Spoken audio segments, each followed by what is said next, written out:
बिस्मिल्लाहिर्रहमानिर्रहीम। अस्सलाम वालेकुम नाज़रीन, मैं हूं आपका होस्ट अहमद फवाद। एक बड़ी खबर और ब्रेकिंग न्यूज़ के साथ आज की व्लॉग में आप खिदमत में हाजिर हुआ हूं जी। आर्मी चीफ आसिम मुनीर साहब की एक्सटेंशन को लेकर मामला अब बिल्कुल क्लियर हो चुका है जी। मुस्लिम लीग नून की जानिब से जो अबहाम रखा जा रहा था कि एक्सटेंशन होगी या एक्सटेंशन नहीं होगी, नोटिफिकेशन जारी होगा या नोटिफिकेशन जारी नहीं होगा, ये अबहाम अब दूर कर दिया गया है। राना सनाउल्लाह की जानिब से रिटायरमेंट की तारीख आ गई है, नोटिफिकेशन हुकूमत जारी नहीं करेगी नवंबर में। ये मामला क्या है जी, कुछ एक्सक्लूसिव डिटेल्स हैं, इस हवाले से आपके साथ में शेयर करूंगा। दूसरी बड़ी ब्रेकिंग न्यूज आपके साथ ये शेयर करनी है कि इमरान खान साहब की रिहाई के लिए अब बाकायदा तौर पर अमेरिका से जो मुतालबा है वो भी सामने आ गया है। इस पर भी कुछ तफसीलात है जी, वो भी आपके साथ में शेयर करूंगा। वाजे करता चलूं कि अमेरिका की जानिब से कुछ डिमांड्स थी, कुछ डिलीवर करने का कहा जा रहा था मौजूदा रजीम से, लेकिन वो डिलीवरेंस अभी तक नहीं हो पा रही थी। और इसके बाद अब बाकायदा तौर पर ये जो मुतालबा है जी वो सामने आ गया है। इन दिनों शहबाज शरीफ जो कि वज़ीर-ए-आज़म हैं और आर्मी चीफ आसिम मुनीर साहब दोनों जो हैं वो चीन के दौरे पर हैं। वहां पर जो उनकी 80 ईयर्स का उनका एक सेलिब्रेशन है, जो वर्ल्ड वार 2 वो समझते हैं कि उन्होंने जीती थी, तो उसकी जो सेलिब्रेशन है जी वो मनाई जा रही है। और इस सेलिब्रेशन में शहबाज शरीफ और आर्मी चीफ साहब जो हैं वो दोनों मौजूद हैं। बहरहाल इसको भी मैं समझता हूँ कि वहाँ पर कुछ जो तस्वीरें आई हैं वो ज़रा काफ़ी शॉकिंग होंगी अमेरिका के लिए भी। मामलात आपके साथ शेयर करूँगा। इमरान खान साहब की सेहत को लेकर भी खबर सामने आई है कि इमरान खान साहब बिल्कुल ठीक हैं। इस पर भी तफसीलात आपके साथ शेयर करनी है। इमरान खान साहब को बनी गाला शिफ्ट करने के ऑप्शन पर भी गौर किया जा रहा है। इस पर भी कुछ तफसीलात हैं, वो भी आपके साथ में शेयर करूंगा। सबसे पहली और बड़ी ब्रेकिंग न्यूज़ नाज़रीन आपसे जो शेयर करनी है जी वो आर्मी चीफ साहब की एक्सटेंशन से मुतलिक है। सबसे पहले तो राना सनाउल्लाह की एक जो स्टेटमेंट है जी निजी टीवी चैनल में इनकी जानिब से जो है वो दी गई है। इन्होंने गुफ्तगू करते हुए ये कहा, ये आप सामने में रखता हूँ जी। राना सनाउल्लाह ये कहते हैं, उनसे एक्सटेंशन से मुतलिक सवाल हुआ, ये जो तसलसल है ये यूं ही जारी रहेगा, इससे मुतल्लिक उनसे सवाल हुआ तो राना सनाउल्लाह कहते हैं जी कि फील्ड मार्शल नवंबर 2027 तक आर्मी चीफ रहेंगे। 2027 तक आर्मी चीफ रहेंगे। अब इस बात का ये मतलब है कि नवंबर में किसी नोटिफिकेशन की ज़रूरत नहीं है, चूंकि तरमीम हो गई थी और इस तरमीम के बाद आर्मी चीफ की जो मुद्दत है वो 3 साल से बढ़ाकर 5 साल कर दी गई थी। तो 2022 को तैनाती हुई थी और 2027 का जो नवंबर है, नवंबर तक ये जो सिलसिला है ये चलेगा 5 साल का। और जो 2 महीने बाद नवंबर आ रहा है, नवंबर 2025, इस नवंबर में किसी नोटिफिकेशन की ज़रूरत नहीं है, क्योंकि आर्मी चीफ ऑलरेडी 2027 तक वो ओहदे के ऊपर रहेंगे। तो एक बात तो ये राना सनाउल्लाह ने की।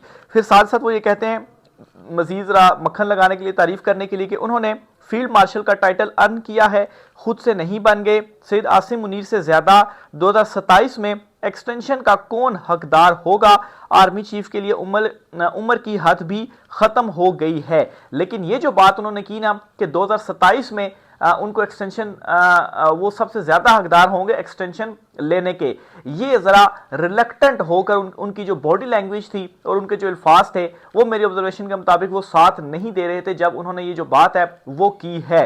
अब नाज़रीन यहाँ पर फटा ये पड़ गया है कि जो मरी मीटिंग भी हुई थी और उसमें भी कुछ जो डिटेल्स सामने आई थी जी, उसके मुताबिक ये मामला सामने आया था जी कि जो नवंबर है इसमें एक नोटिफिकेशन जारी होना है और वो 5 साल का नोटिफिकेशन होना है, यानी कि 2030 तक नया नोटिफिकेशन जारी होगा। क्योंकि जो तरमीम की गई थी ये तरमीम तो तैनाती के बाद हुई थी और तैनाती के बाद तरमीम होने का मतलब ये है कि इन फील्ड जो नोटिफिकेशन है वो तो 3 साल का है। तो नवंबर के बाद अगर 2 साल भी आपने तसलसल इसी तरह से बरकरार रहना है तो उसके लिए भी 2 साल का कोई ना कोई नोटिफिकेशन जारी होगा। तो जो एक अबहाम था मुस्लिम लीग नून के हवाले से कि वो क्या करने जा रहे हैं, कि वो कोई नोटिफिकेशन जारी करेंगे नहीं करेंगे, कोई फटा है भी या नहीं, क्योंकि स्टेटमेंट्स आ रही थी जी कि नहीं फैसला हो गया है और खबरें भी आ रही थी कि अब ये जो तसलसल है वो जारी रहेगा। लेकिन इसमें स्टिल अबहाम रखा जा रहा था।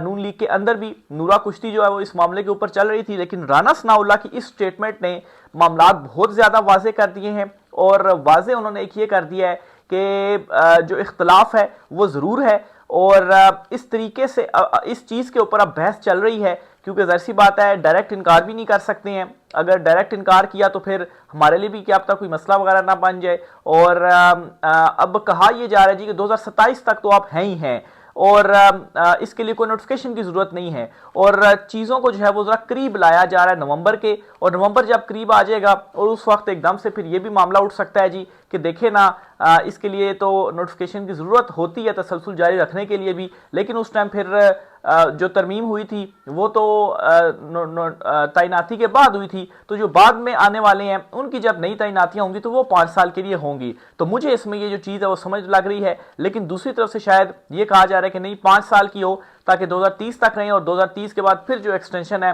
वो हो। और साथ साथ राना सनाउल्लाह मक्खन भी लगा रहे हैं कि 2027 में फिर से जो एक्सटेंशन है जी वो हो सकती है और आप हकदार हैं। तो अब बिल्कुल क्लियर हो गया जी, फड्डा जो है वो इस वक्त इन दोनों के दरमियान पड़ा हुआ है। इस हवाले से एसार राना साहब है जी, सीनियर तज्जियाकार है, सीनियर सहाफ़ी हैं, उन्होंने भी ये कहा है कि 10 साल के प्लान में नून लीग तो कहीं नज़र नहीं आ रही। कल अलीमा खान ने कहा वक्त बदलने वाला है। अब ये जो बात इन्होंने की ना जी कि 10 साल प्लान है और इसमें कहीं पर नून लीग नहीं है, असल में यही मसला है नून लीग को कि अगर हमने एक मरतबा एक्सटेंशन दे दी, नोटिफिकेशन जारी कर दिया, तो फिर उसके बाद हम प्लान में नहीं होंगे, हमारा फिर क्या बनेगा।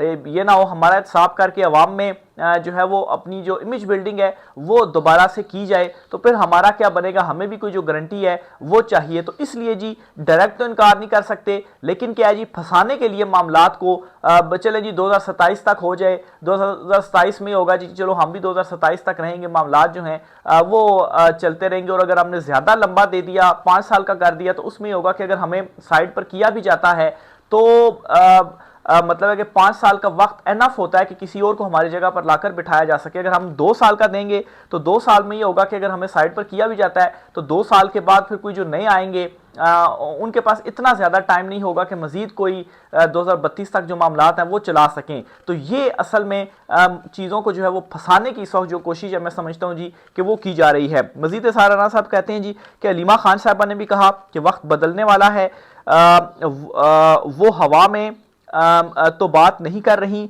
इस बार इमरान खान के पास इनको देने के लिए कुछ नहीं है, इस बार तो वो देंगे जिनके पास कुछ है। एस्टेब्लिशमेंट ने इमरान खान को ट्रम्प कार्ड के तौर पर रखा हुआ है। ये जब भी अपनी औकात से बाहर होने लगते हैं बैक ग्राउंड से एक आवाज़ आती है, सो जा वरना गब्बर आ जाएगा। तो अलीमा खान साहबा भी मुस्बत तब्दीली की जो बातें हैं वो कर रही हैं, तो वैसे ये सारी चीज़ें नहीं हो रही। फिर ऊपर से जी अमेरिका से भी अब बाकायदा तौर पर इमरान खान साहब की रिहाई का जो मुतालबा है वो आ गया है और इमरान खान साहब को बनी गाला शिफ्ट करने के ऑप्शंस पर भी जो हो रहा है जी वो दोबारा से हो रहा है। कुछ रोज़ पहले ये खबर आई थी कि इमरान खान साहब को अडयाला जेल से शिफ्ट किया जाएगा किसी दूसरी जेल में या इस्लामाबाद की जेल में, और अब ये ऑप्शन है जी कि इमरान खान साहब को अडयाला जेल से बनी गाला में शिफ्ट जो है वो किया जाए। फैजान रिजवी हैं जी, बड़े सीनियर जर्नलिस्ट हैं, उनकी जानिब से ये दावा किया गया है कि बनी गाला इमरान खान साहब को शिफ्ट करने का जो ऑप्शन है जी इसके ऊपर दोबारा से जो हो रहा है वो किया जा रहा है। और अगर इमरान खान साहब को शिफ्ट किया जाता है तो इस तरह से नून लीग के ऊपर जो दबाव है वो डाला जा सकता है कि हम फिर गब्बर जो है वो फिर आ रहा है। तो बहरहाल जी अमेरिका से भी एक बड़ी डेवलपमेंट हुई है, इमरान खान साहब के हवाले से बाकायदा तौर पर मुतालबा आ गया है। जो विल्सन जो हैं उन्होंने एक जो तरमीम है वो पेश की और उन्होंने ये कहा है कि I am grateful to submit an amendment to the National Defense Authorization Act to require the US military to bring up the wrongful imprisonment case of Imran Khan and all political prisoners in all of their mill to mill interaction with Pakistan free Imran Khan.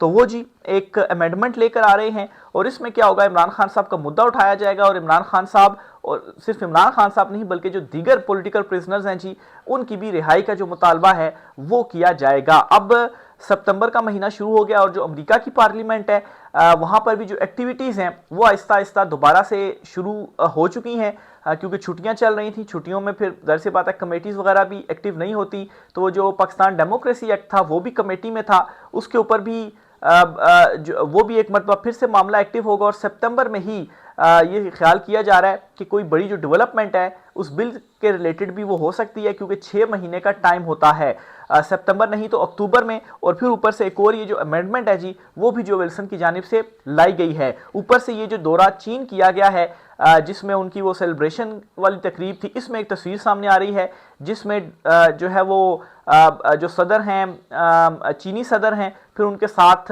रूसी सदर हैं, और उनके साथ जो north Korea के सदर हैं या उधर के जो डिक्टेटर हैं वो साथ हैं, और उसके साथ शहबाज शरीफ हैं। तो इस तस्वीर से जी बहुत सारे लोगों का ये ख्याल है कि अमेरिका काफ़ी ज़्यादा तपेगा। वैसे उसने बातों बातों में चीन, रूस और जो नॉर्थ कोरिया है इनको ज़रा सुनाई भी हैं, इनके ऊपर तंज भी किया है, क्योंकि वहाँ पर एक तरह से जो पावर शो है वो चीन की जानिब से किया गया और बताया गया कि अब सुपर पावर हम हैं। और जाहिर सी बात है, बोल कर तो नहीं कहा गया, लेकिन एक्ट इस किस्म के किए गए। अब वो जो एक तस्वीर आई है सोशल मीडिया के ऊपर वायरल भी है, काफ़ी आपने भी शायद देखी होगी, और उस तस्वीर में शहबाज शरीफ भी जो है वो मौजूद है, जिसको हमारे यहाँ जो पटवारी जी बड़े उछाल भी रहे हैं जी कि देखे शहबाज शरीफ की इन तीनों के साथ जो तस्वीर है वो मौजूद है। हालांकि वो तस्वीर किस तरीके से आई, जब वो सीढ़ियाँ चढ़ रहे थे तो वो कोने पर थे कहीं शहबाज शरीफ, तो वो भागते भागते कहते हैं जी कि आगे और फ्रंट पर आके और वहाँ पर उनकी तस्वीर होगी। फिर उसके बाद आप देखें किसी भी फुटेज या तस्वीर के अंदर शहबाज शरीफ आपको कहीं पर नज़र नहीं आएंगे, ढूंढने से भी नज़र नहीं आ रहे। बहरहाल जी, अब ये तस्वीर क्यों अमेरिका को चुभ रही है, और आप देखेंगे कि जब इमरान खान साहब ने रूस का दौरा किया था तो उस वक्त भी अदम एतमाद वाली सारी जो कहानी थी वो कहाँ से चली थी, वो भी अमेरिका से चली थी, और फिर वो साइफर वाला भी जो मामला था वो भी सबके सामने था। तो अब ये जो एक तस्वीर सामने आई है जी, इसके ऊपर अमेरिका ने हल्के फुल्के अंदाज में ट्रंप की जानिब से जो रिएक्ट है जी वो कर दिया गया है। और मैं ये समझ रहा हूँ कि इस तस्वीर के बाद अब ये जो मौजूदा हमारी रजीम है, इनकी भी जो बारी है वो आने जा रही है, क्योंकि इनसे कुछ डिमांड्स वगैरह की गई थी के मादनियात से रिलेटेड, लेकिन अभी तक वो डिमांड्स जो हैं वो पूरी नहीं की जा रही। और जाहिर सी बात है मादनियात की किस तरीके से की जाएंगी, केपी में बिल है और हालात ऑलरेडी जो है वो फंसे हुए हैं। तो बुरे दिन इस रजीम के शुरू हो चुके हैं। देखें अब अमेरिका से क्या इसके ऊपर जो बड़ी डेवलपमेंट है वो सामने आती है। बहरहाल जी, एक्सटेंशन के मामले को लेकर और बाकी डेवलपमेंट्स के हवाले से एक तो सितंबर बहुत ज़्यादा इंपॉर्टेंट है, फिर नवंबर, अक्टूबर और नवंबर तो उससे भी ज़्यादा इंपॉर्टेंट है। आगे चलते हुए सुप्रीम कोर्ट ऑफ पाकिस्तान से भी एक खबर आपके साथ शेयर करता चलूँ जी। तहरीक तहफ़्फ़ुज़ आइन के जो रहनुमा हैं मुस्तफ़ा नवाज़ खोखर साहब, उन्होंने सुप्रीम कोर्ट ऑफ पाकिस्तान में एक दरख्वास्त दायर कर दी है। दरख्वास्त में 26वीं तरमीम के हवाले से कि फुल कोर्ट जो है वो तश्कील दिया जाए। दरख्वास्त में प्रैक्टिस एंड प्रोसीजर के 31 अक्टूबर के अक्सरियती फैसले पर अमल दरामद की इस्तदा की गई है। कमेटी के फैसले पर अमल दरामद ना करने के हवाले से इंतजामी फैसले को कलअदम करार दिया जाए। माफ़ कीजिएगा। प्रैक्टिस एंड प्रोसीजर कमेटी ने 31 अक्टूबर को 26वीं तरमीम पर फुल कोर्ट तश्कील देने का फैसला किया था। प्रैक्टिस एंड प्रोसीजर कमेटी के फैसले पर अमल दरामद करने की पाबंद है supreme court. Practice and procedure act में होने वाली तरामीम और तब्दीलियां आइन और कानून से मुताबिकत नहीं रखती। प्रैक्टिस एंड प्रोसीजर एक्ट के सेक्शन 2 के मुताबिक फुल कोर्ट तश्कील का फैसला कानून के मुताबिक है। रजिस्ट्रार या कोई और अथॉरिटी कमेटी के फैसले को ख़त्म नहीं कर सकती। कमेटी फैसले पर चीफ जस्टिस की वजाहत अमल दरामद ना करने की कोई कानूनी हैसियत नहीं रखती। अच्छा, प्रैक्टिस एंड प्रोसीजर ये जो एक्ट है ना जी, इससे मुतलिक जो कमेटी थी ना सुप्रीम कोर्ट की, जिसमें जस्टिस मंसूर अली शाह, जस्टिस मुनीब अख्तर और जस्टिस चीफ जस्टिस आफरीदी साहब, ये 3 थे। इसमें 2 जजेस ने अक्सर से ये फैसला कर दिया था कि फुल कोर्ट बनाया जाए, लेकिन चीफ जस्टिस साहब ने बाद में जी एक वजाहत उनकी सामने आई थी जी कि मैंने दीगर जजेस से पूछा, वो इस हक में नहीं थे कि फुल कोर्ट बनाया जाए, इसलिए मैंने फुल कोर्ट बनाया ही नहीं। तो अब ये कोई इस तरह से कानून नहीं है कि इस तरह से चीफ जस्टिस कर सके। जो प्रैक्टिस एंड प्रोसीजर कमेटी का फैसला था उसके ऊपर इंप्लीमेंट होना था, और उस वक्त फुल कोर्ट क्यों नहीं बनाएगी? जाहिर सी बात है 26वीं तरमीम के जो बेनिफिशरी थे उससे फायदा जो था वो चीफ जस्टिस आफरीदी साहब को भी हुआ था। वो चीफ जस्टिस इसी वजह से है कि 26वीं तरमीम आई हुई है। तो अगर उस वक्त जो सारे जजेस थे उन पर मुश्तमिल फुल कोर्ट बनता है ना, तो ये बात मैं कह सकता हूँ अपने ऑब्जर्वेशन की बुनियाद पर कि ये जो 26वीं तरमीम है ये उड़ जानी है, और 26वीं तरमीम उड़ने के बाद ये जो सारा अदलिया के ऊपर कंट्रोल आया है ना, ये सारे का सारा मतलब है कि जो जजेस लाए गए सुप्रीम कोर्ट में भी और हाई कोर्ट में भी, आप देखें जिस तरीके से जजेस लाए गए, जैसे जस्टिस सरफराज डोगर जो हैं उनको चीफ जस्टिस बनाया गया, तो ये सारे जो मामला हैं ये फिर रिवर्स होंगे और जो एक मेन कंट्रोल है वो जब खत्म होगा तो फिर अदालतों से भी जो इंसाफ है जी वो भी आएगा और अदालतों से भी जो बड़े बड़े फैसले हैं वो भी सामने आएंगे। ऑलरेडी कल कट्टा खुल गया है। इस्लामाबाद हाई कोर्ट के 5 जो जजेस हैं जी उन्होंने एक तरह से वॉकआउट भी किया फुल कोर्ट से, और 2 जजेस ने तो लेटर लिखकर चीफ जस्टिस सरफराज डोगर के ऊपर जो चार्जशीट है जी वो भी की है। तो बहरहाल ये जो अदलिया है जी, यहाँ से भी अंदर से जो अब आवाज़ें हैं, जो आज़ाद जजेस हैं वो ऑलरेडी डट कर खड़े हुए हैं, लेकिन मजीद उनकी जानिब से जो इकदाम हैं वो भी सामने आ रहे हैं। देखें ये मामला अब कहाँ तक जाते हैं, जो भी चीज़ें होंगी तफसीलात होंगी आपसे शेयर करते रहेंगे। आज की व्लॉग से इतना ही, राय का इजहार कीजिएगा। इजाज़त दीजिए, अल्लाह हाफिज़।